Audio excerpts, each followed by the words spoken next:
হ্যাঁ ভোট না ভোট এই দুটো কি জিনিস, আমি এই দুটো নিয়ে আপনাদের মাঝে কথা বলবো, আপনারা শুনবেন, অবশ্যই বুঝতে পারবেন শুনলে।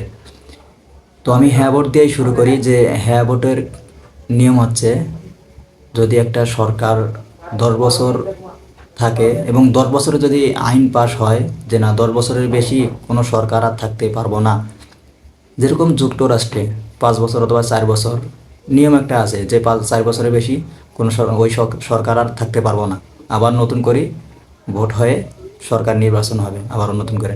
সেরকম বাংলাদেশেও আর কি এটা আইন চালু করার জন্য আর কি হ্যাঁ ভোট ইয়ে হয়েছে। যে হ্যাঁ ভোট হলো মূলত যদি 10 বছর পাশ হয় একটা আইন, যে 10 বছরের বেশি কোনো সরকার থাকতে পারবো না, পরবর্তীতে আবারও নতুন করে ভোট হয়ে অন্য সরকার আসবে। তো এটার জন্য মূলত হ্যাঁ ভোট। আরও এখানে নিয়ম কারণ আছে, আপনারা জানেন যে নিয়ম কারণ বলতে যেরকম বাংলাদেশে অনেক দুর্নীতি চাঁদাবাজ অনেক কিছুই হয়।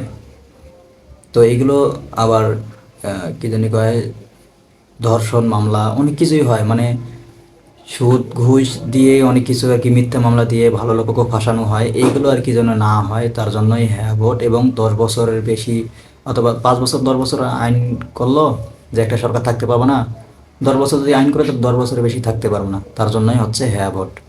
তাহলে সে ঠিক আছে, ওই হ্যাঁ ভোটে আপনি ভোট দেবেন। আপনি যদি সব কিছু নিয়ম কারণ মানে যদি চলতে পারেন তাহলে অবশ্যই আপনি হ্যাঁ ভোটেই ভোট দিবেন।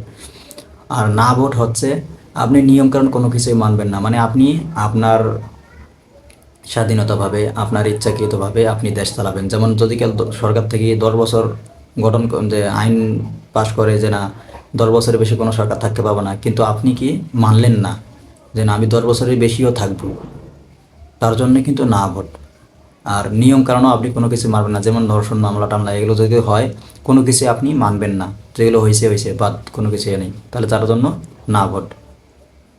তো অবশ্যই আপনারা বুঝতে পারবেন যে হ্যাঁ ভোট হলো মানে ভালোর প্রতীক। এটা ভালো থাকা যাবে, নিয়ম শৃঙ্খলা হিসেবে থাকা যাবে, 10 বছরের বেশি কোনো সরকার থাকতে পারবে না, এরকম আর কি।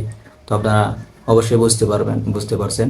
আপনারা হ্যাঁ ভোটাই বেশি ভোট দিবেন ইনশাআল্লাহ, আশা করা যায়।